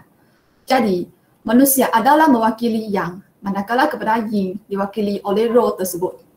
Oleh itu, menurut kebudayaan tradisi kaum Cina, bersiul pada waktu malam pasti menarik perhatian roh penggembira dan roh penggembira akan mengikuti whistle dan mengambil orang yang bersiul.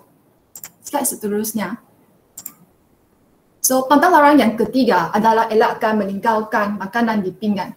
Sebagai contoh, jika seseorang yang tidak menghabiskan makanannya, terutama nasi, akan mengakibatkan pasangan perkahwinan mempunyai banyak parut di wajahnya dan menimbulkan kemarahan Dewan Guntur. Simbolik di sebaliknya ialah menasihati generasi muda menghargai makanan. Pantang larang yang terakhir sekali adalah berkaitan dengan hadiah. Menerima atau memberi hadiah juga mempunyai pantang larang tertentu. Menurut masyarakat Cina, tidak dapat dinafikan bahawa hadiah yang diberikan secara berpasangan adalah yang terbaik. Mereka mengelakkan pembungkusan hadiah dengan kertas warna hitam dan memakai baju warna hitam pada musim perayaan kerana warna ini melambangkan kematian, ketakutan dan membawa nasib malam kepada seseorang tersebut. Ini adalah kerana orang Cina menganggap warna hitam sebagai warna berkabung. Jadi, mereka akan memakai pakaian dan topi hitam di tempat berkebumian untuk meratapi kematian orang. Pada kebiasaannya, mereka cuba mengelakkan perkara-perkara yang boleh membawa malang sebab mereka takut ia akan membawa sial kepada mereka sepanjang tahun. Selain itu, elakkan menghadiahi jam kepada seseorang. Ini kerana bacaan menghadiahi jam dalam bahasa Cina diucapkan sebagai song zong yang juga sama bacaan song tong yang bermaksud memaki seseorang itu mati. Walau bagaimanapun, sejurus dengan abad ke-21, tidak semua generasi muda terkongkong dengan pantang larang nenek moyangnya. Setakat sini sahaja perkongsian saya. Saya berharap informasi yang disampaikan dapat membantu anda semua lebih memahami adat-adat kaum Cina. Terima kasih. Baiklah, terima kasih saudara Chi Feng dan saudara Ziting atas pembentangan yang hebat tadi. Akhir sekali, saya ingin menjemput saudari Minora yang merupakan penolong bendahari dan saudari Dina Bakisha dari Protokol untuk menerangkan budaya India. Terima kasih Miss Sarah. Selamat petang semua. Saya Minora Jakumar dan saya akan present kebudayaan kaum India. Next slide please. Yang pertama, kita akan tengok pakaian tradisi kaum India. Next slide please. Okay, I'll start with the ladies. Gambar pertama ialah sari. Wanita kaum India selalunya memakai sari yang digunakan untuk special occasion seperti perayaan, prayer ceremony dan juga formal events. The second picture ialah lehenga. Lehenga dipakai untuk special occasion juga seperti perkahwinan, parties dan sebagainya. Kita juga ada kurti set untuk wanita kaum India yang selalunya dipakai untuk normal time. Macam time biasa-biasa, even to officers and so on. Untuk lelaki pula, kita ada dhoti dengan kurta. Dhoti dan kurta dipakai oleh warga India yang lelaki untuk both occasions. Next slide please. Okay, sekarang kita akan tengok makanan India. Makanan kaum India sangat famous kat Malaysia sebab we can get them kat Indian Muslim restaurants iaitu kedai mamak ataupun normal Indian restaurants. Next slide please. Example of famous food kat Malaysia, kita ada roti canai, biryani, tandoori chicken dan kari yang selalunya kari ikan, kari ayam dan juga mutton kari. Next slide please. Kita juga ada muruku yang merupakan sejenis tidbit ataupun boleh dipanggil sebagai snack yang boleh didapati semasa perayaan, khususnya untuk Deepawali lah selalunya. Selain itu, makanan India juga ada thosai, naan dan badai. The Indian cuisine selalunya ada 3 rasa. Makanan India selalunya ada rasa pedas, spicy, masam, sour dan juga manis, sweet. Okay, next kita akan masuk kepada perayaan India. Di Malaysia kita ada 2 main festivals. Next slide please. The first festival ialah Deepawali. Deepawali juga dipanggil sebagai Festival of Lights. Ini sebab masa Deepawali, kaum India yang beragama Hindu akan celebrate Deepawali dengan menghias rumah mereka dengan oil lamps, which is part of their customs lah. And the next festival ialah Thaipusam. Thaipusam selalunya dirayakan by the Hindus untuk celebrate their special god, which is Lord Murugan. Festival ni quite famous kat Malaysia sebab kita ada one of the tallest statue of Lord Murugan, which is kat Batu Caves. Next slide please. Selain itu, semua kaum India kat Malaysia juga akan celebrate the Indian New Year.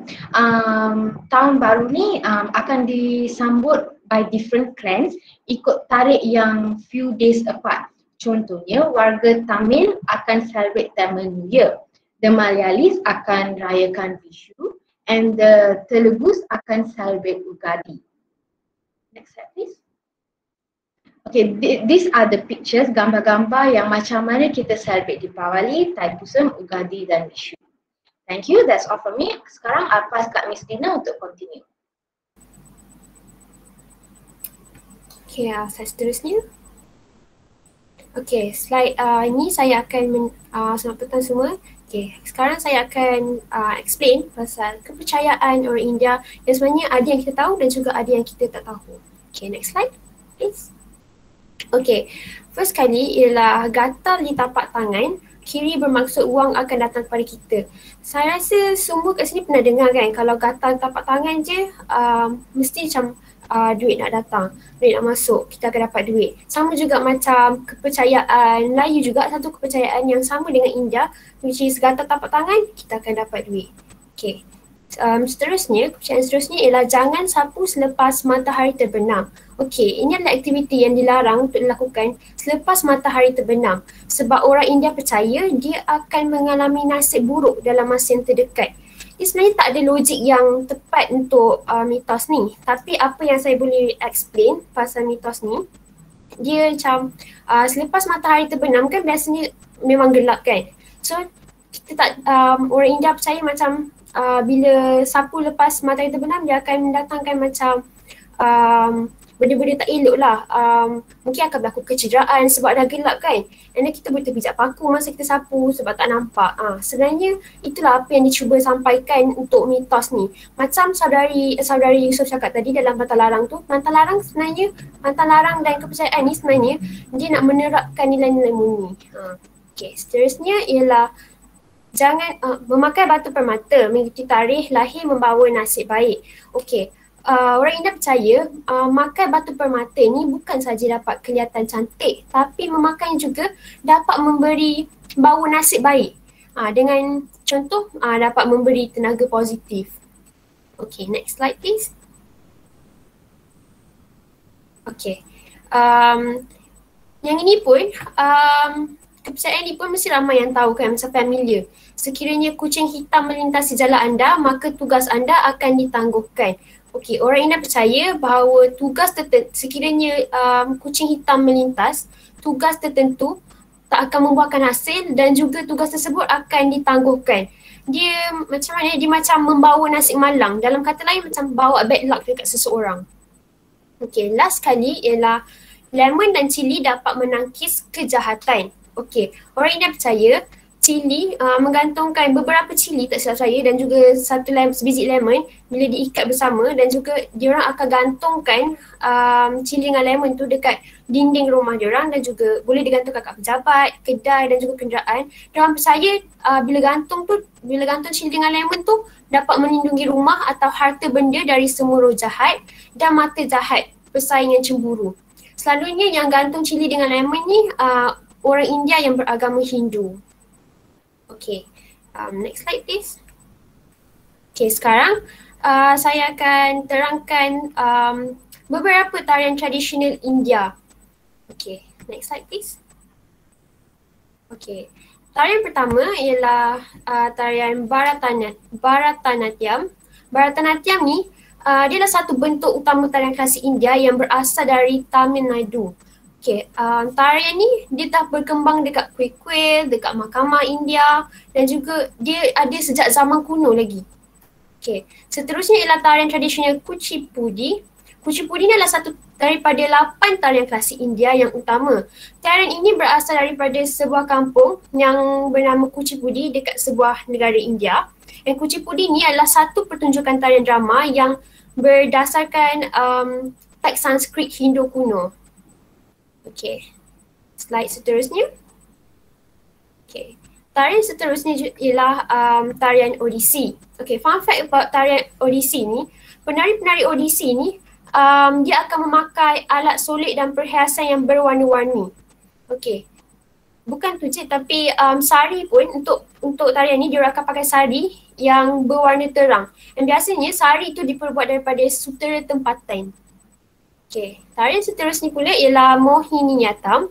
Dia adalah satu bentuk tarian klasik India yang berkembang dan juga menjadi popular dekat satu negeri India yang bernama Kerala. Okay, slide seterusnya. Okay, tarian seterusnya ialah tarian Kathak. Tarian Kathak ni adalah tarian tradisional, satu daripada 6 bentuk tarian klasik India. Kathak ni dia berasal dari kuil Hindu sebagai alat bercerita. Basically tarian ni sebenarnya tarian untuk menyampaikan macam satu cerita, storytelling yang menggambarkan kisah epik dari kitab suci Hindu iaitu Mahabharata dan juga Ramayana. Okay. Tarian last sekali, tradisional yang last sekali ialah tarian Kathakali. Kathakali adalah satu bentuk tarian utama tarian India klasik juga. Banyak tarian India ni tarian India klasik. Tarian ini juga lah satu genre seni play story. Tapi kalau korang tengok dekat gambar tu, dia dibezakan dengan solekan, kostum, topeng, muka yang berwarna-warni yang dipakai oleh pelakon dan juga penari lelaki. Kathakali ni adalah satu seni persembahan Hindu. Okay, next slide please. Okay, seterusnya kita akan tengok video kebudayaan India yang pelbagai.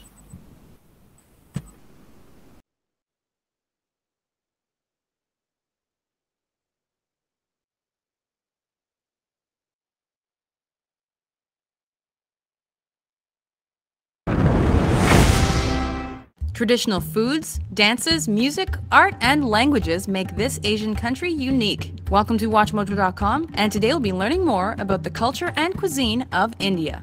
The flavors and ingredients of Indian cuisine have permeated the foods of other cultures around the world. A number of herbs and spices are native to the country, which explains why these tastes are used so abundantly in India. Chili pepper, brought to the country by the Portuguese, is another example of a popular flavor in Indian cuisine.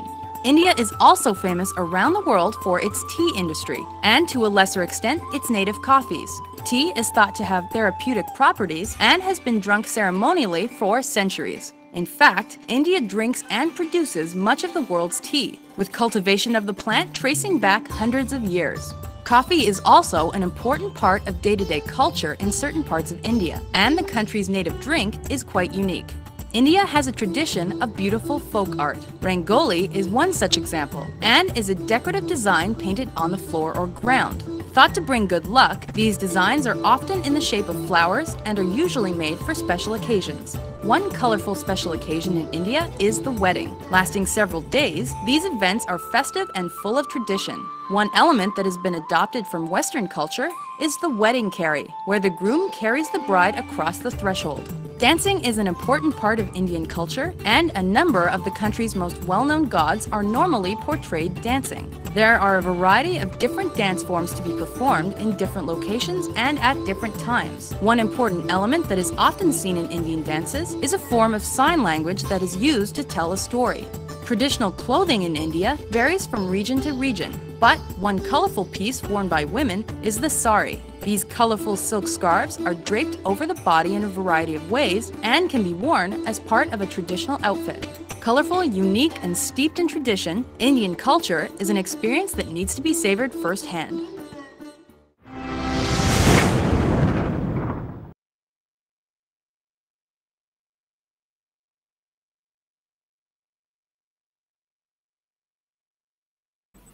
Okey, itu saja daripada saya. Saya harap perkongsian saya dengan Miss Minora tentang budaya India ni dapat memberi korang satu pengetahuan lah, yang ada yang tak tahu, mungkin ada yang tahu. Okay, terima kasih. Terima kasih Saudari Minora dan juga Saudari Dina atas penerangan diberikan yang penuh dengan informasi. Kini kita akan membuka soal sesi jawab untuk menjawab sebarang pertanyaan yang ada. Jadi semua peserta boleh tanya soalan. Ada.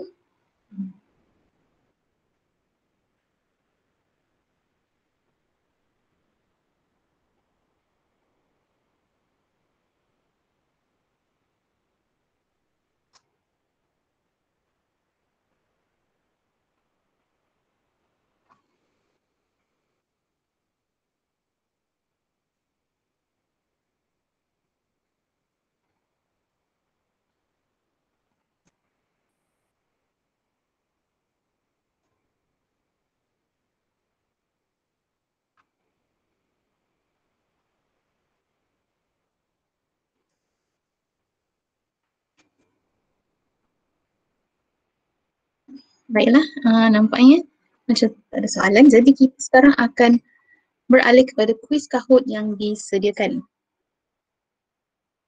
Soalan-soalan ditanyakan berkait rapat dengan semua penerangan yang diberikan tadi. Para peserta juga diingatkan supaya menggunakan nama sebenar dalam kuis ini. Pemenang kuis tempat pertama, kedua dan ketiga diminta untuk menghubungi saudari Alia atau saudari Hanim dari Biro Tajaan dan Keusahawanan melalui grup WhatsApp dibentuk setelah kuis selesai. Pemenang tempat pertama akan memenangi wang jumlah RM100 serta lanyard, button badge dan topi eksklusif UMC set. Pemenang tempat kedua pula akan memenangi wang berjumlah RM70 serta lanyard dan button badge eksklusif UMC set, manakala pemenang tempat ketiga akan memenangi wang berjumlah RM50, lanyard dan button badge eksklusif UMC set. Seterusnya, para peserta boleh menyertai pertandingan ini dengan melayari laman web Kahoot atau menggunakan link yang diberikan di nanti. Setelah itu, sila masukkan game pin yang diberi. Terusnya, masukkan nama penuh anda pada ruangan nickname. Kegagalan untuk menggunakan nama sebenar akan menyebabkan penyertaan anda terbatal. Jadi mari kita teruskan dengan segmen kuis Kahoot.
Okey, baiklah, para peserta yang masih belum menyertai boleh sebab kita akan bermula sebentar sahaja lagi.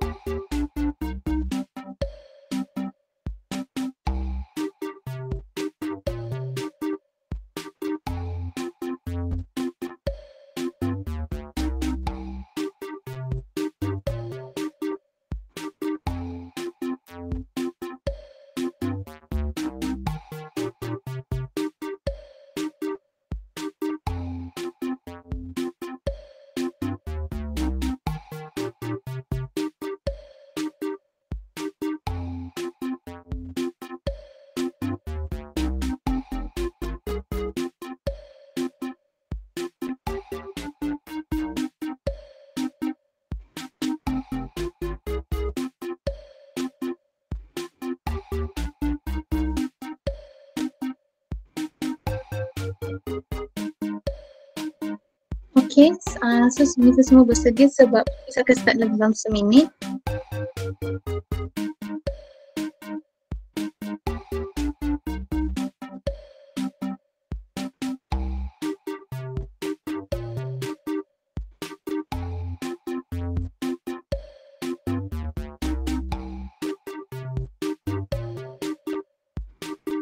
Baiklah, kita akan mulakan kuis kita sekarang. Okay. So, semua boleh kemul. Surah Jason boleh start. Okay, kita akan bermula sekarang.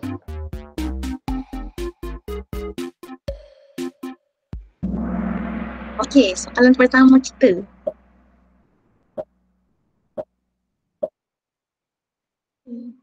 So, apabila tangan penari melindungi wajah dengan baju lengan panjang yang membawa maksud, ini pun kita dah explain. Boleh jawab.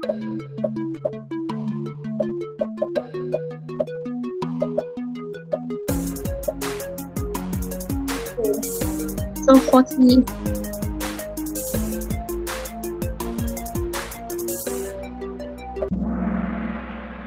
Okay, so yes, it's malu dan sedih. Walaupun sedih.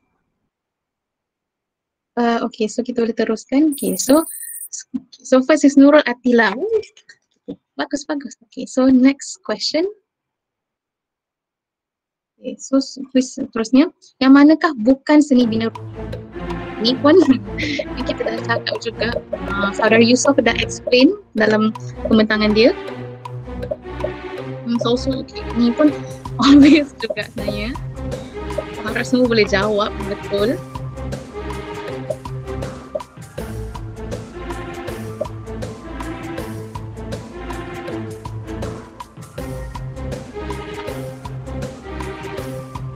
So is it which one? Okay, betul, jambatan sebab saudara Yusof tak cakap anything about jambatan tadi. Okay, so next kita tengok leaderboard kita. Yes. Oh, teaching dah keep out dah naik semua. Okay, so keep up yang semua yang kat dalam scoreboard ni. Anda peluang untuk menang hadiah. Okay, so next. So third question, antara berikut yang manakah bukan pantang larang dalam kebudayaan kaum Cina? Ni pun kita tengok betul-betul. Saudara Zicheng tadi dah cakap.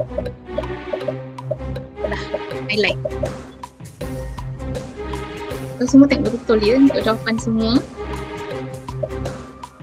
Okay. Ya betul, membungkus hadiah menggunakan warna kuning. Sebab dia adalah warna hitam. Okay, so next. Kita tengok siapa yang pertama. Oh, Sharifah Siti sedang menaik. Okay. So next question. So soalan seterusnya, mengapakah wanita India mata? Ini pun kita saudari Dina tadi.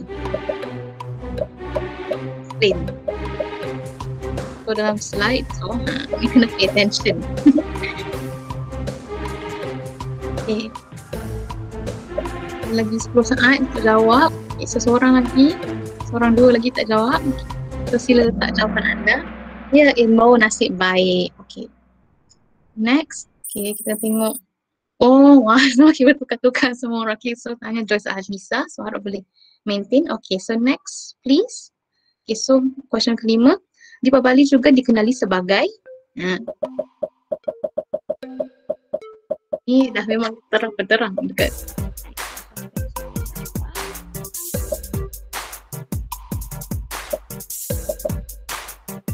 Ini 15 saat lagi nak jawab. Okay. 10 seconds, so siapa tak jawab tu boleh jawab. Which one dalam ni yang betul antara 4 ni? Okay, so jawapan dia is Festival of Lights. Okay, so next please, nak tengok siapa ni. So, oh Joyce Alisa still nombor 1. So kita kedap yang mana yang still in the scoreboard. Okay, so next. Okay. Soalan ke-6, apakah nama makanan harian di bawah? Ni okay, so ni memang saudara dah letak picture dekat dalam slide. So semua kena ingat. Dan ini pun Jawapan yang sepatutnya semua.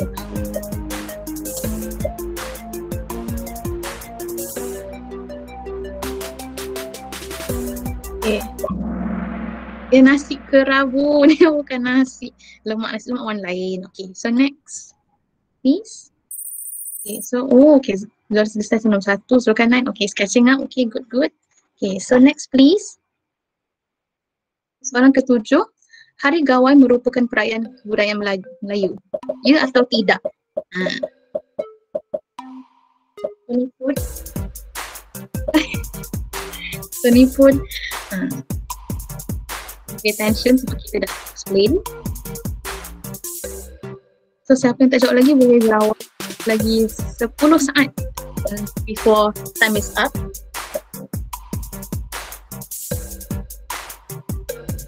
Zeng. Tidak sebab tadi. Okay, next. So Jaisa Lisa memang nombor 1 lagi. So tanya, okay. So keep it up semua, Zulkarnain, Anissa semua ni. So keep it up, okay. Next. Next please. Okay. Question ke-8. Adakah masyarakat Melayu membezakan perayaan? Dah diterangkan. Dah dicakap pun. So harap semua boleh jawab. Betul.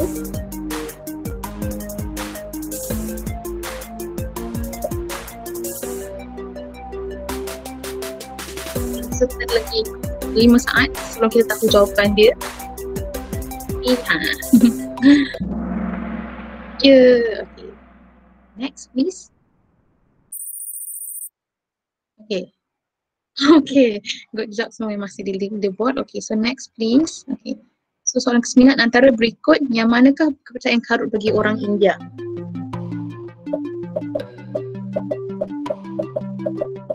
Ini pun kena tengok betul-betul. Dah cakap. Di-explain oleh kita punya pembentang. Cepat-cepat lagi 10 saat je nak jawab. Okay. So jawapan dia jangan sapu lepas matahari terbenam. Ini pun dah di-explain oleh Faridina kenapa. Okay, so next, please. Okay. Okay, Osman Safi yang beli leaderboard. Okay, so keep it up semua. Okay, so next please. Okay. Quiz ke-10, apakah yang dapat ditonjolkan semasa seorang wanita memakai sam? Okay, ini pun kita punya presenter, saudara yang dah explain. Antara 4 ni dia dah cakap mana satu. So harapnya semua boleh jawab dengan baik. So lagi 5 saat. So jawapan dia is yes, kecantikan. Okay. So next please. Okay.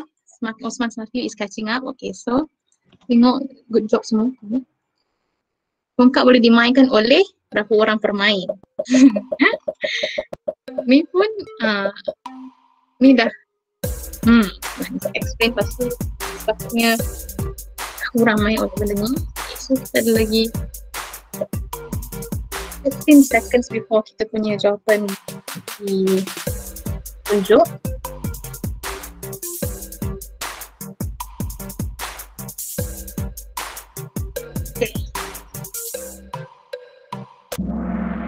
Yes, 2. Macam mana nak main 4 orang?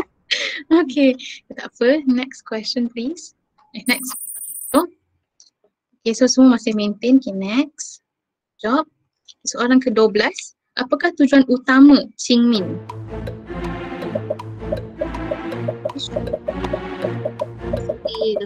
Sebab kita punya kita dah cakap tadi. Antara salah satu daripada 4 ni, dia ada 2 yang macam kurang, tapi satu je betul.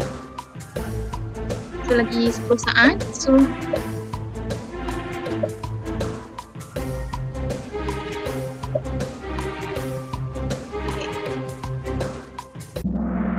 Yes, memberi kehormatan. Dia dah cakap ni tujuan utama dia. Okay, so next. Okay. Oh, Anissa Sofia is catching up. Okay, good job. Siapa yang still on the scoreboard ni? Good job. Okay, next. So, soalan ke-13. Apakah rasa masakan India? Ni pun saudari Minora.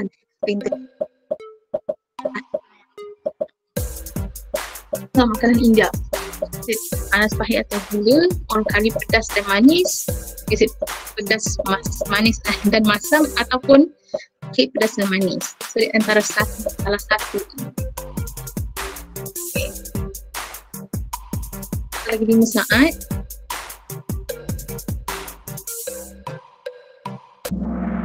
Yes, it's pedas, manis dan masam. So next please. Oh, Anissa Sofia dah jadi nombor 1. So good job yang dah naik tu. Okay, so next. Boleh keep it up. Okay, so soalan ke-14. Menurut kepercayaan tradisional Cina, singa itu melambangkan which one atas? Keberanian, kestabilan, keunggulan ataupun kesemuanya. Ini pun dah ditulis dalam slide kita dan boleh explain kita punya bentang sekali.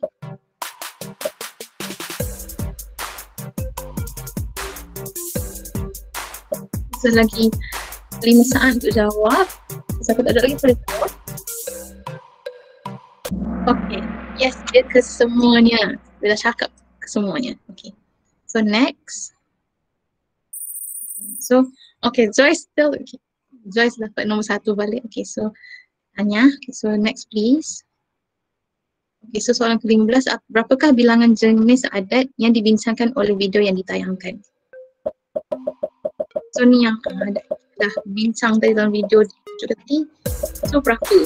Is it 3 ke, 4 ke, 5 ke, 6? Ni boleh dah sebut dalam video tu. Berapa sudah terangkan satu-satu. So kita kena pay attention. Sudah lagi 5 saat. Siapa yang tak jawab lagi tu boleh letak jawapan sekarang. Okay, so jawapan dia 5. Okay, yes. So bagus, majority betul. Okay, so next please. Okay, so scoreboard kita. Okay, so Sharifah Siti is catching up. Okay, so good job semua. Okay, next. Okay, so makanan yang manakah bukan makanan tradisional India? So antara semua ni mana satu yang bukan? Is it dosai, tanduri, biryani ataupun roti canai durian? Kita dah sebut. So siapa boleh jawab? So tak lagi saat je lagi nak jawab. Semua lagi 5 saat. Tengok ni dah ni macam quite obvious tapi tak tahu jawapannya apa. Yes, roti canai durian. Okay, so next please. Okay. Yes, so good job Sabrina Nur Atila, good job. Okay, so next please. Selapisa gunting Cina merupakan salah satu pakaian tradisional kebudayaan Melayu. Ya atau tidak? Ada ke tak ada?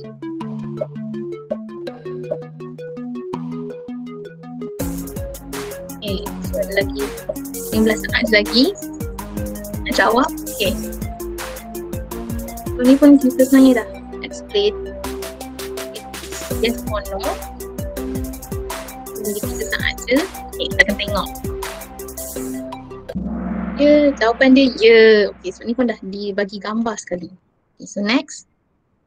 So, Anissa Sofia is catching up. Okay, so semua dah naik. Okay, so next please. Okay, kita akan tengok soalan ke-18. Apakah maksud Yisang?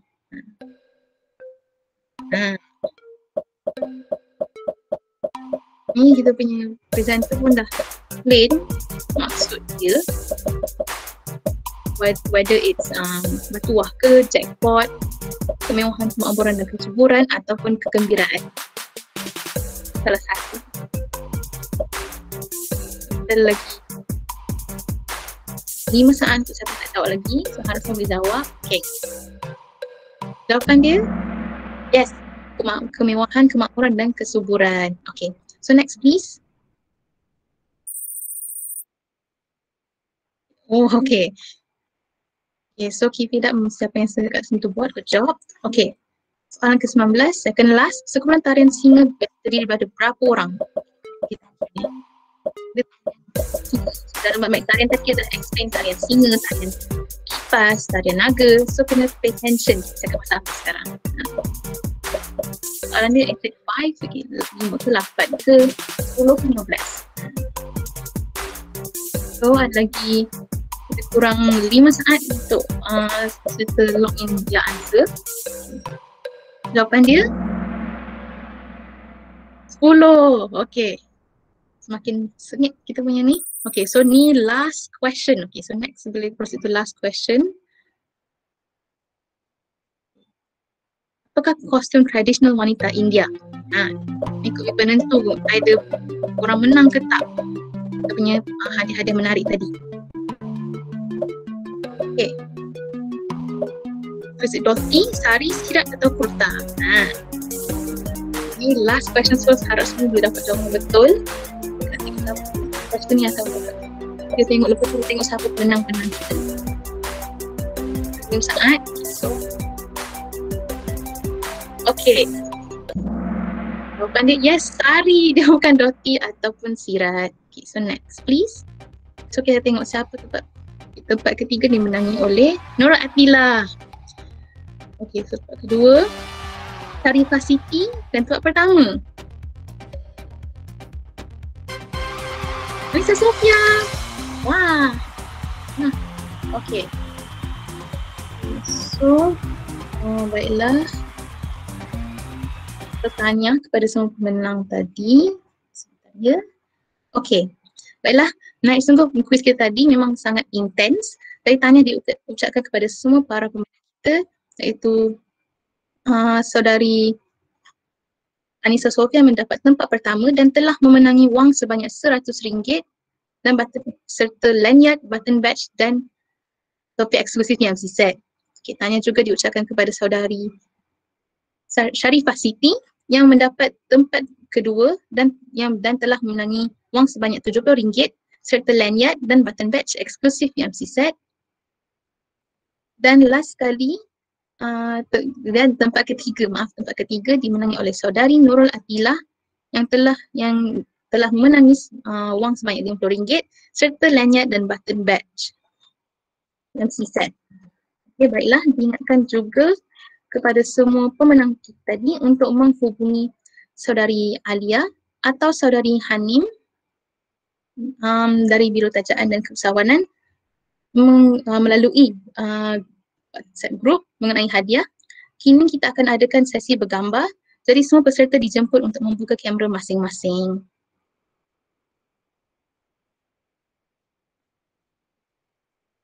Okay, so pada semua peserta yang nak join, sila buka kamera masing-masing.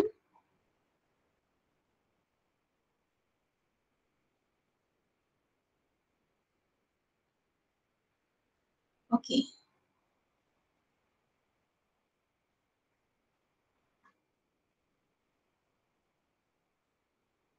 Okay, so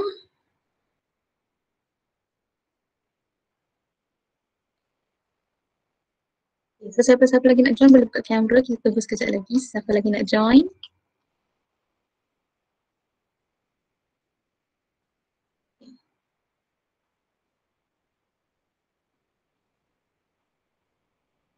Okay, so dah tak ada siapa nak join. Okay. So saya akan tangkap gambar. Okay, so 1. Okay, so semua senyum 1, 2, 3. Okay, one more. Okay, 1, 2, 3. Okay. Terima kasih semua. Okay, terima kasih. Okay. Bentar ya. Okay. Baiklah. Sebelum kita tamatkan program kita pada hari ini, saya ingin menjemput saudara Jason sebagai pengarah program yang juga merupakan bendahari kelab siswa untuk memberikan sedikit kata-kata. Okay, hello, mic test. Boleh dengar semua? Boleh. Okay. So salam sejahtera diucapkan kepada semua peserta, Encik Hanif dan semua ahli jawatan kuasa program Pertama sekali saya ingin mengucapkan terima kasih kepada semua kerana sudi meluangkan masa untuk menghadiri program ini. Saya berharap semua dapat mempelajari sesuatu perkara yang baru dan lebih memahami budaya kaum yang ada dalam kalangan kita.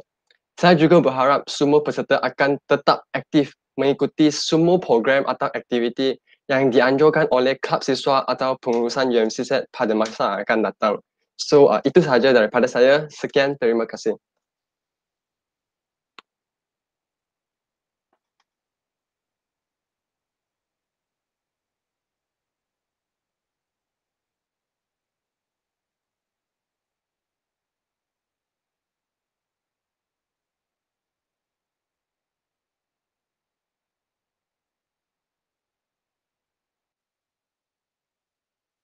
Sarah, Miss Sarah.